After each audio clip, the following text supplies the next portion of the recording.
Cindy and the McCain family, I am honored to be with you to offer my sympathies and to celebrate a great life. The nation joins your extraordinary family in grief and gratitude for John McCain.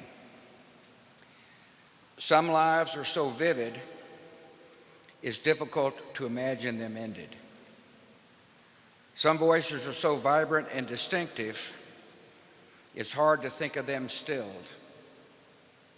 A man who seldom rested is laid to rest, and his absence is tangible, like the silence after a mighty roar. The thing about John's life was the amazing sweep of it, from a tiny prison cell in Vietnam to the floor of the United States Senate, from troublemaking plebe to presidential candidate. Wherever John passed throughout the world, people immediately knew there was a leader in their midst. In one epic life was written the courage and greatness of our country.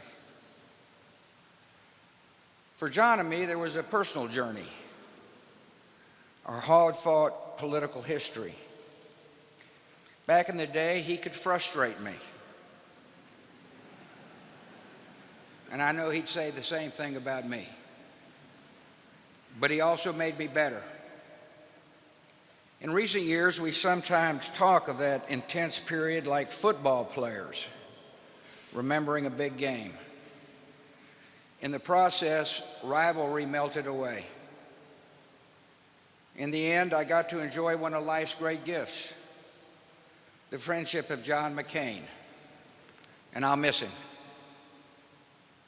Moments before my last debate ever with Senator John Kerry in Phoenix, I was trying to gather some thoughts in the holding room. I felt a presence, opened my eyes, and 6 inches from my face was McCain, who yelled, "Relax, relax."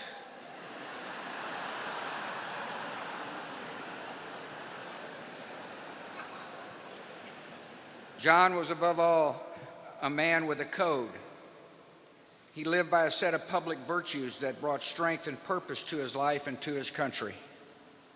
He was courageous, with a courage that frightened his captors and inspired his countrymen. He was honest, no matter whom it offended. Presidents were not spared. He was honorable, always recognizing that his opponents were still patriots and human beings. He loved freedom with the passion of a man who knew its absence. He respected the dignity inherent in every life, a dignity that does not stop at borders and cannot be erased by dictators. Perhaps above all, John detested the abuse of power, could not abide bigots and swaggering despots. There was something deep inside him that made him stand up for the little guy, to speak for forgotten people in forgotten places. One friend from his Naval Academy days recalls how John, while a lowly plebe, reacted to seeing an upperclassman verbally abuse a steward. Against all tradition, he told the jerk to pick on someone his own size. It was a familiar refrain during 6 decades of service. Where does such strength and conviction come from? Perhaps from a family where honor was in the atmosphere, or from the firsthand experience of cruelty, which left physical reminders that lasted his whole life, or from some deep well of moral principle.